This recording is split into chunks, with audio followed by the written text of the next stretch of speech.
आज का हमारा जो चैप्टर है पद्य भाग का, वह लक्ष्मण परशुराम संवाद तुलसीदास द्वारा रचित है। इसमें लक्ष्मण और परशुराम के बीच में जो संवाद हुआ है उसका चित्रण कवि ने किया है।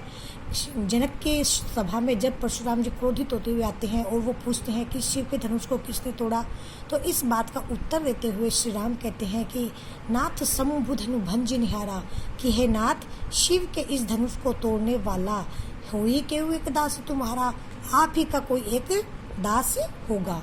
आयसु कहा कही किन मोई, आज्ञा दीजिए क्या करना है, आप मुझे क्यों नहीं कहते। सुनी रिसाई बोले मुनि कोई, तब इस बात को सुनकर के मुनिवर क्रोधित होकर के बोले, सेवक शोक करे जो करे सेवकाई, सेवक वही होता है जो सेवा का कार्य करे। अरिकरणी करे करिए लड़ाई, शत्रुता का कार्य करके और वह युद्ध करने का कार्य युद्ध करता है, वह सेवक नहीं होता। सुनो राम जय शिव धनु तोड़ा, हे राम सुनो, जिसने इस शिव के धनुष को तोड़ा है, सहस बाहु सम सो रिपु मोरा, वह सहस्त्र बाहु के समान मेरा शत्रु है। सो बिलगाऊ बिहाई समाजा, इसलिए उसे इस समाज से अलग कर दो। न ते मारे जे ही सब राजा, नहीं तो सारे राजा व्यर्थ में ही मारे जाएंगे। सुनि मुनि बचन लखन मुस्कुराने, मुनिवर के वचनों को सुनकर के लक्ष्मण मुस्कुराने लगे। बोले परशु धरई अवमाने, और परशुराम जी का अपमान करते हुए बोले, बहुधनोई तोरी लड़काई, कि हे कबो ने असिरिस कीनी गोसाई, हे मुनिवर, हमने बचपन में बहुत सी ऐसी धनुषियों को तोड़ा है, लेकिन आपने कभी क्रोध नहीं किया। ऐ धनु पर ममता के हेतु, इसी धनुष पर इतनी ममता आपको क्यों हुई। सुनी रिसाई के भृगुकुल केतु, तब उसके वचनों को सुनकर के क्रोध में भर कर के भृगुकुल वंश की पताका के समान परशुराम जी बोले, रेंद्र बालक काल बस, बोलत तो ही न संभार की, हे राजकुमार, हे राजा के बालक, तू काल के वशीभूत होकर के संभाल करके नहीं बोल रहा है। धनुई सम त्रिपुरारी धनु, यह धनुष कोई छोटी मोटी या छोटे से धनुष के समान कोई धनुष नहीं है, यह त्रिपुरारी शिवजी का धनुष है। विदित सकल संसार, और इस बात को सारा संसार जानता है। लखन कहा हंसी हमरे जाना, तब लक्ष्मण ने हंस करके कहा कि सुनो देव सब धनुष समाना, कि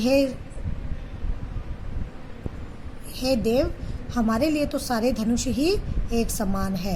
काच तिलाब जून धनु तोड़े, इस प्रकार के धनुष को तोड़ने पर क्या तो लाभ और क्या हानि। देखा राम नयन के भोरे, राम ने तो इसे नए के भरोसे केवल धोखे से ही तोड़ दिया। छुआ टूट रघुपति न दोषु, और रघुपति को दोष मत दीजिए, ये तो उनके छूने से ही टूट गया। मुनि बिन काज करो कतरोसु, हे मुनिवर, आप बिना कारण के क्रोध क्यों कर रहे हैं। बोले चितई परशु की ओरा, तब परशुराम जी अपने फरसे की ओर देख कर करके बोले, रे सट सुनई स्वभाव न मोरा, कि हे मूर्ख, तू मेरे स्वभाव के बारे में तूने नहीं सुना है। बालक बोली बधऊ नहीं तो ही, तुझे बालक जान करके मैं तुझे मार नहीं रहा हूँ। केवल मुनि जड़ जाने मोई, तू केवल मुझे केवल मुनि ही जानता रहा है। बाल ब्रह्मचारी अति कोही, तू मुझे नहीं जानता कि मैं बाल ब्रह्मचारी अति क्रोधी, विश्व विधि क्षत्रिय कुलद्रोही, सारा संसार जानता है कि मैं क्षत्रिय कुल का विद्रोह करने वाला हूँ, उनका द्रोह करने वाला हूँ, उनका विरोधी हूँ। भुजबल भूमि भूप बिनु कीनी, मैंने इस भूमि को, धरती को अपनी भुजाओं के बल पर कितनी ही बार राजाओं से विहीन कर दिया। विपुल बार वही देवन दीनी, और उसी धरती को मैंने बहुतों बार ब्राह्मणों को दान कर दी। सहस बाहु भुज छेद निहारा, और इस परशु बिलोक महीप कुमार, हे महीप कुमार राजकुमार, तुम इस फरसे को देखो, मैंने इस फरसे से सहस्त्र बाहु की भुजाओं को काटा है। मातु पिताऊ जन सोच बस करसी महिष किशोर, कि हे राजकुमार, तू अपने माता पिता को सोच में मत डाल, क्योंकि ये ऐसा फरसा है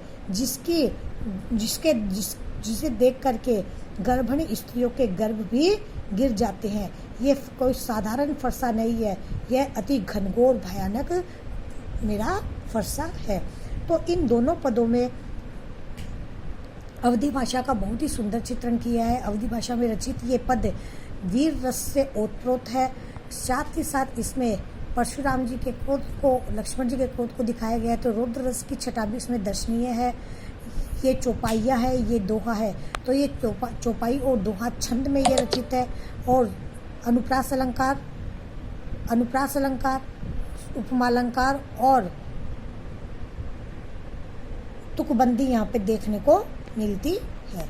अगले पद अगले वीडियो में बनाएंगे।